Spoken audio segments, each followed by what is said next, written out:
Hello! Welcome to the Westveil Archives. My name is Jenna, I am an author-illustrator from Newfoundland, Canada, and this is my booktube/authortube platform. You may know me from my art channel, Jenna Gets Creative. I've been over there for 2 years now, and if I seem familiar to you, but it's definitely not the art channel, I am also on Instagram, Twitter, Facebook, Goodreads, and my own blog. All the links are in the description down below. Don't forget to check those out before you leave. So before we get started, for the 2 of you out there who actually watch my videos as soon as they get posted, yes, I did reorganize my bookshelf since the J.K. Rowling Let's Talk type video, like I said I would. As you can see, there are no Harry Potter novels in sight. I did decide to move all of those from the visual space here. But of course, I do still have about 5, maybe 6 videos pre-filmed that I filmed before we had to talk about Rowling. So when those go up, you'll see the old bookshelf arrangement. Today I'm going to do the mid-year freakout book tag, and I know I'm probably one of the last people here on booktube doing it. I'm also new to booktube and I didn't know about this early enough to film it with the stuff I filmed in June. Number 1, best book you've read so far. That would be a toss-up. First, I'm going to say Felix Ever After by Kacen Callender. I have a full review on this channel. Go check that out. I'll have it linked.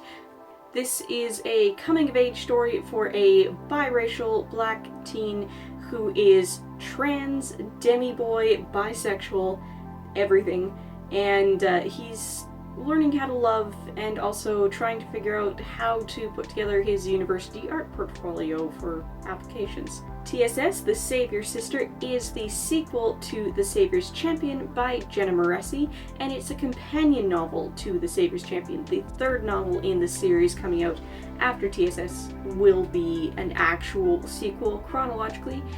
The Savior's Champion is Tobias's story. The Savior's Sister is Layla's story. If you follow me on my art channel, you've heard a lot about that already because I am on Jenna Moreci's street team for it. I haven't talked as much about it here because I don't have much of a following here already, but that's okay. It's a great book. I have read it as an ARC advanced reading copy because I'm on the street team, and I highly recommend it. Comes out late September. Check it out. Pre-order it. She's running a pre-order giveaway. I'll link that down below too. That description box is going to be full.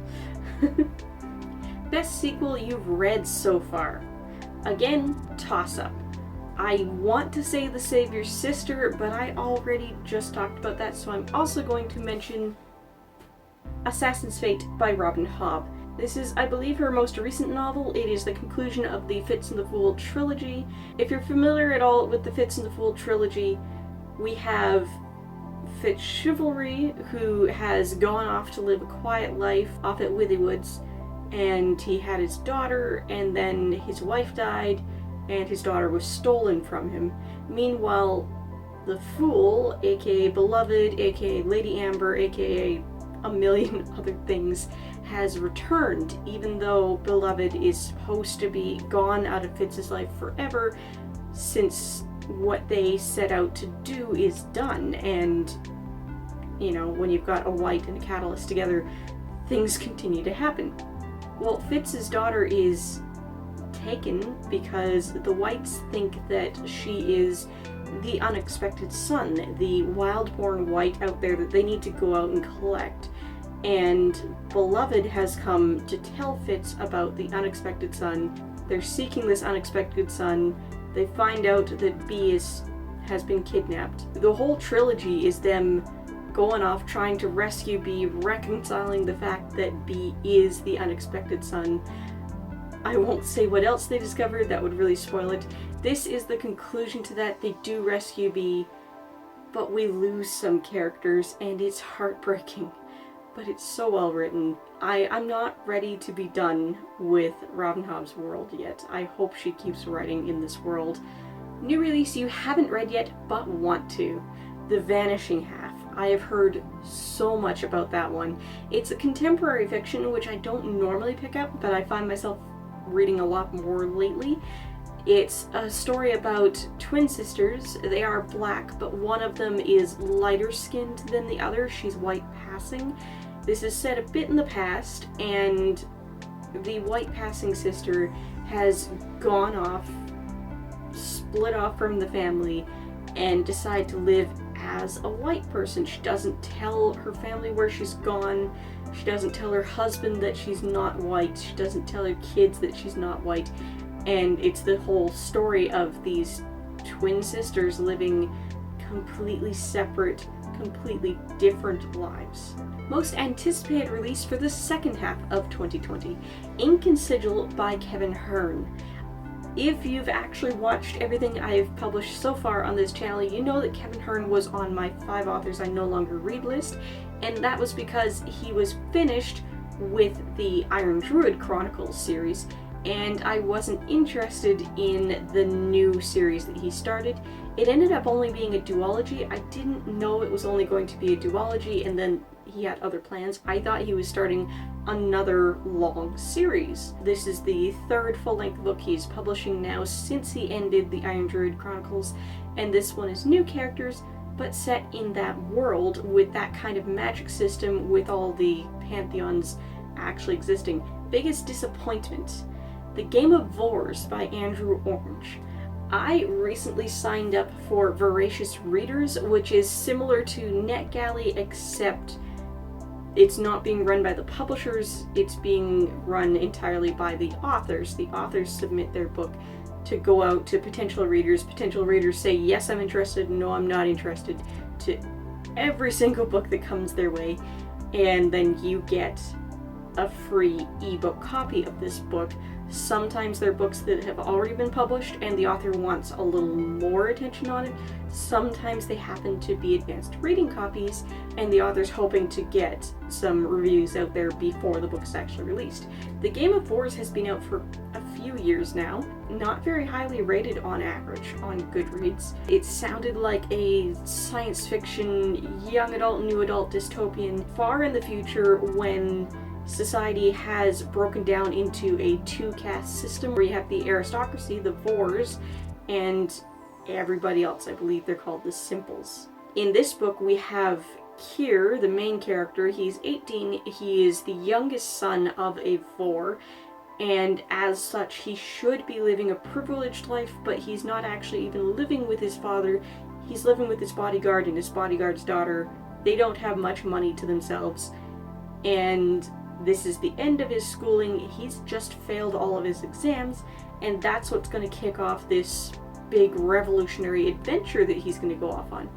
Well, I DNF'd it because I was 20% into the book, according to my e-reader, when he failed that exam. That's supposed to be the thing that allows the call to action. So, very slow start, but also it was the oddest mix of world builder's disease and absolutely not world builder's disease, because on one hand we had a whole lot of internal monologue from Kier where he was reading one of the few surviving print books and thinking about history class and stuff like that, and when we got those, it was world building info dumps that I just really didn't care about.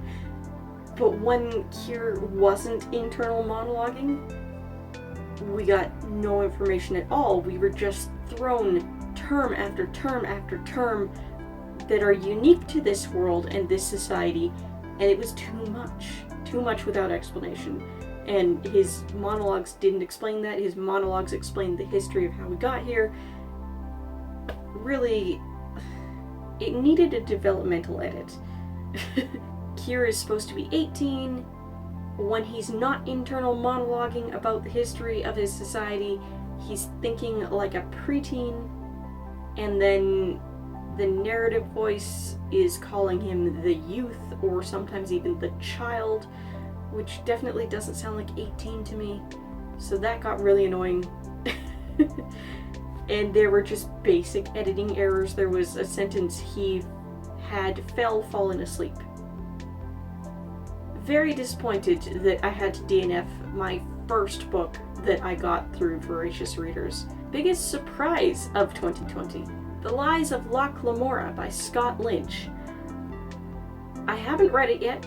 The reason this is a surprise is because I just ordered it. I was placing an Amazon order, I had add-on items, and I needed something else in the order to get the minimum total for the add-on items, and this was on my wish list, which has been on my wish list because Murphy Napier keeps recommending it so much, and so I added it to my cart. And then I was reorganizing my shelf, and I found it. I already own it. I will have a second copy coming on Monday. Oops. New favorite author. Well, Kacen Callender, the author of Felix Ever After, is definitely on my favorite authors list now, and I do intend to track down everything else they've written, buy it, print, ebook, whatever, and read it all. I know they have some younger children's literature type stuff, so I will definitely get that for my daughter. She'll be ready for that a lot sooner than a YA novel. She's not even 3 yet. Newest fictional crush. I am on NetGalley now doing reviews for publishers, and one of the books I just finished reading, I will have a review on it on this channel coming out soon, is The Soul Thief by, and I'm gonna butcher this name, Majanka Verstraete? Name's right here. Hard to pronounce. That's a YA novel about a young lady who finds out after a car accident that she's actually an angel of death. And the angel she witnesses, the reason she finds this out, is Diane. And throughout the book, whenever Diane shows up, she reminds me of Negasonic Teenage Warhead from the Deadpool movies. And that's just how I picture her now. And yeah. Total crush. Newest favorite character. Well, technically I already knew about her because The Savior's Champion was published in 2018, but since I've done so much reading of Jenna Moreci's novels this year, being on the TSS Street team, I'm gonna say Delphi. I did a character portrait fan art piece of her over on my art channel, and Jenna loved it, so that's great.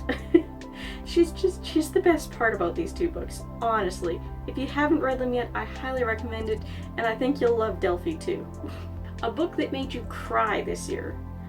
Assassin's Fate, definitely. Like I said, well, the whole trilogy, we've got a missing daughter, an abducted child. I'm a mom, that gets me, but then in this novel they find her, and then there's some really big character deaths. I don't want to spoil it, but yeah. I was taking that one to the cabin and reading it in the evenings, and I would stay up after everybody else had gone to bed so that I could read it, and I always lucked out that the parts that made me cry I got to while everybody else was asleep. A book that made you happy this year. Another book that I'm going to review on this channel soon, I've already reviewed it on Goodreads and NetGalley, Djinn by Kromah. This is another YA fantasy, urban fantasy. In this one, we've got a teenage girl who has been homeschooled her whole life. She lives with her grandma, Gigi. She moves around from town to town quite frequently, and now they've come to this particular town. She's in 11th grade, or would be if she wasn't so advanced with all her homeschooling. She's convinced her grandma to let her go to public school for the first time, and she enters this high school, starts going to classes, meets some people. She finds teachers that are absolutely obsessed with talking about Djinn, which is the Lebanese paranormal creature broad category term, basically what we would call fae. And she meets some students who are also really interested in the fae and really interested in her. I don't want to say too much about it because, like I said, I am going to film a review for that one on this channel. I loved it. It caught my attention right away because of Djinn being the title. I absolutely adored the Barbieri trilogy when I was in high school, and that's about a Djinni named Barbieri. And he's one of my favorite characters. Jonathan Stroud writes a lot like Terry Pratchett, with all of the comical anecdotes in the footnotes. Because of that, I'm always interested when I see something that's titled something to do with the Djinn. That is the title. Favorite book to movie adaptation you saw this year? Are they releasing any this year? Like, cause you know, all the stuff going on this year, we've had a lot of film delays. What are the book to movie releases this year? I don't even know. So obviously my answer to that question is no, I haven't. I don't have a favorite because I haven't watched any. I've been stuck at home with my toddler and she likes Disney movies. She's watching Frozen, Frozen 2, Moana, and Onward. Favorite review you've written so far this year? That would be the review I wrote for The Ocean at the End of the Lane by Neil Gaiman. I had never read it before. It's a shorter book. I'd never really been able to justify the price, and the synopsis just made it sound like a contemporary fiction memoir type thing. Just wasn't interested, even though it's Neil Gaiman and I know he's awesome. And I decided to finally give it a chance, and my goodness, this is Coraline for adults. The most beautiful book you've bought so far this year? The White Stag by Barbieri.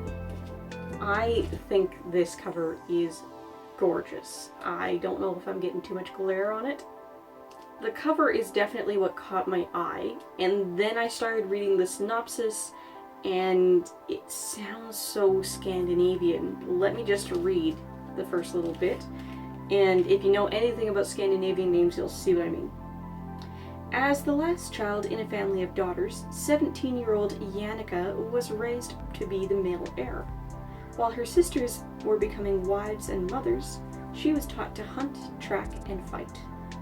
On the day her village was burned to the ground, Majanka, as the only survivor, was taken captive by the malicious Lindian and eventually sent to work for his nephew, Søren. Not gonna read the whole thing, but yeah. Basically, everybody's magical, everybody's a monster, and it really seems to be set in a Scandinavian type setting. I don't know exactly where this world is meant to be, but these are Scandinavian names. Kind of sounds like possibly pulls a bit from Scandinavian folklore, and I'm really excited about that. I'm pretty much half Norwegian when you add up the percentages from both sides of the family. And I've always loved Scandinavian stuff. I've always loved fantasy books. It's beautiful. Can't wait to read it. What books do you need to read by the end of the year? Well, everything I've committed to on Voracious Readers, for sure. That list is about 12 books long now. But on top of that, I am on the street team now, not only for Jenna Moreci's The Savior Sister, but also for Meg LaTorre's The Cyborg Tinkerer. That one is coming out in November, and I just got my ebook ARC, and I can't wait to read that. I've got one more to review on NetGalley pending after what I'm currently reading, and then I will get to TCT before I take on any others and before I tackle my Voracious Readers list. Other than that, the Oppenheimer Alternative by Robert J. Sawyer. This is my absolute favorite science fiction author. This is his latest book. I ordered the book. I was so excited about it. I pre-ordered it. I was waiting for it. I have had it on my currently reading shelf on Goodreads for like a month now, but other things keep popping up. But yeah, mostly that Voracious Readers list. And then anything else I take on NetGalley after I get my ARC commitments done. Hope you enjoyed this. Thank you so much for watching. I'm glad you stuck around to the end. If you're looking for more to watch, I've got some suggestions here and here, or you can go check out my art channel, Jenna Gets Creative. I am also on social media. All the links are down below. Check it out. I upload here every Saturday and sometimes also Mondays. Thanks for watching. See you later.